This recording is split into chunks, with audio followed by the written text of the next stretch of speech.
At dumating na nga ang baby ko, dala ang regalo niya sa birthday ko. Nagparinig kasi ako na nasira ang keyboard ko at talaga namang excited pa ang pusa kong si Pokong na mag-check kung kontrabando ito. Tinanong ko nga pala muna siya kung anong ireregalo niya sa akin. Sabi niya ako daw.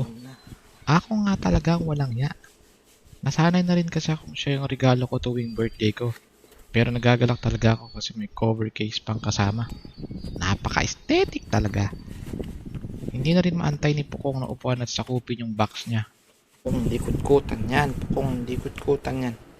Di mawala itong keycaps puller, Lego bricks, keycaps na blue lang yan. May mga shortcuts nga pala sa manual. Wireless daw to pero may wire pang charge. Labo talaga. Charot lang.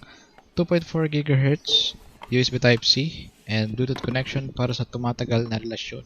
Plugaboo!